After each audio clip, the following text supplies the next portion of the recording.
Friend में सोनियाल लेके आई हूँ, पति में ईगो बहुत है, क्या करें। तो देखिए, हर लेडीज के पास बहुत सारी ये कहने की शिकायतें होती हैं हस्बैंड के बारे में कि वो ऐसे हैं, वो ऐसे हैं, वो ये करते, ये नहीं करते। इस तरह से बहुत सारी शिकायतें होती हैं। पर ये जो एक शिकायत है कि मेरे पति में ईगो बहुत है, ये बहुत ज़्यादा सुनने में आजकल आ रही है कि हर कोई ये बताता है कि क्या करें, मेरे जो हस्बैंड है उनमें बहुत ज़्यादा ईगो है, वो हर बात पे ईगो में आ जाते हैं। तो इसीलिए आज मैं आपको कुछ टिप्स बताऊंगी कि क्या कारण है कि आप क्या करें, आपके हस्बैंड में ईगो है तो आप क्या करें। तो टिप्स नंबर 1, हमें सबसे पहले तो ये करना है, हमें खुद पर विश्वास रखना बहुत ही ज़्यादा ज़रूरी है। अगर हमें खुद पर विश्वास होगा तो फिर हम कोई भी काम हो हम आराम से कर सकते हैं। अगर हमें खुद पर विश्वास नहीं होगा तो हम कुछ नहीं कर सकते। तो इसीलिए हमें खुद पर विश्वास रखना बहुत ही ज़्यादा ज़रूरी है। अगला पॉइंट ये है कि आपको ये देखना है कि आपके जो हस्बैंड है उनकी ईगो कब हर्ट होती है, अगर किस बात की वजह से उनकी ईगो हर्ट होती है। अगर आपको ये पता चल जाएगा तो आपको फिर उसका रीज़न ही पता चल जाएगा कि क्या कारण है, कब उनका ईगो हर्ट होता है, तो आप वैसी बात ना करें। तो इससे जो है आपका रिश्ता अच्छे से चलेगा।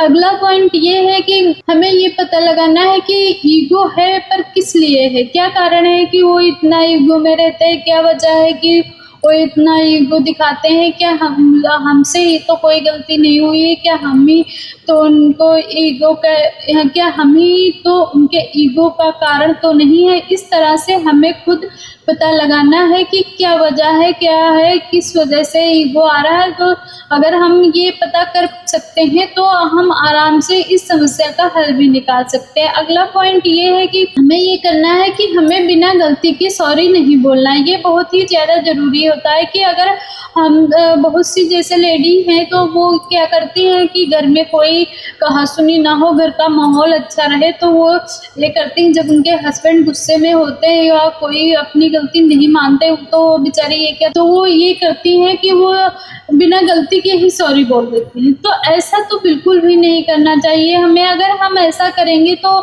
जो आपके हस्बैंड हैं उनका धीरे-धीरे ईगो और बढ़ता रहेगा कि उनसे तो कोई गलती होती नहीं है, वो तो कभी गलती करते नहीं हैं, तो इसीलिए वो अपनी गलती होगी तभी भी नहीं मानेंगे। तो इसलिए अगर आप ऐसी गलती कर रही हैं, आप बिना गलती के सॉरी बोल रही हैं, तो प्लीज़ मत बोलिए, क्योंकि अगर आप ऐसा बोलेंगी तो फिर वो जो है वो धीरे-धीरे और उनका ईगो बढ़ता रहेगा। हम ये नहीं कहते कि आप लड़ाई करें कि वो नहीं मान रहे हैं कि उनकी गलती है तो फिर आप बहस करने लगे, ऐसा मत कीजिए।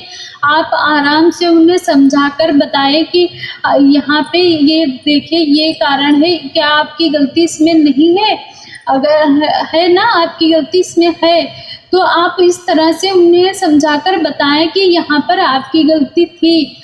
फिर भी चलो हम आपको माफ़ करते हैं, पर आगे से ऐसा मत कीजिएगा। इस तरह से अगर आप बात करेंगे तो उन्हें समझ में भी आएगा और उन्हें रियलाइज़ भी होगा कि हाँ, मुझसे गलती हुई है।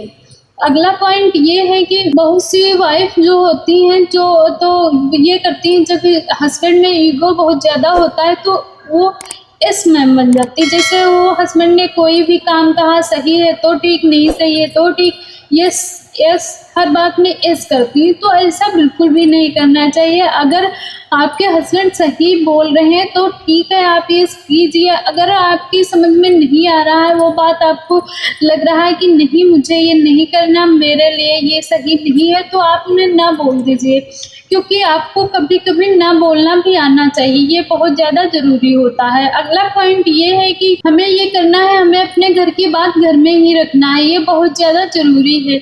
बहुत से लोग ये करते हैं, जैसे बहुत सी लेडी ये करती हैं कि अगर उनके हस्बैंड वाइफ में कुछ कहा-सुनी हुई, कुछ मनमुटाव हुआ तो वो तुरंत फ़ोन लगा के अपने मायके में बोलती हैं कि आज मेरी उनसे ये बात हुई, आज उन्होंने ये बोला।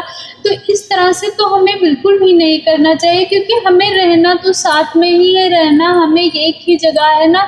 तो अगर उनकी इंसल्ट होगी तो आपकी भी तो इंसल्ट हुई ना। तो इसीलिए आपको अपने घर की बात किसी को भी नहीं बतानी, ना अपने मायके में, ना आस-पड़ोस में, किसी से भी अपने एक-दूसरे की बात मत शेयर कीजिए, ये बहुत ज़्यादा गलत होता है। अगला पॉइंट ये है, हमें ये करना है, हमें जो आपके हस्बैंड की जो भी आपको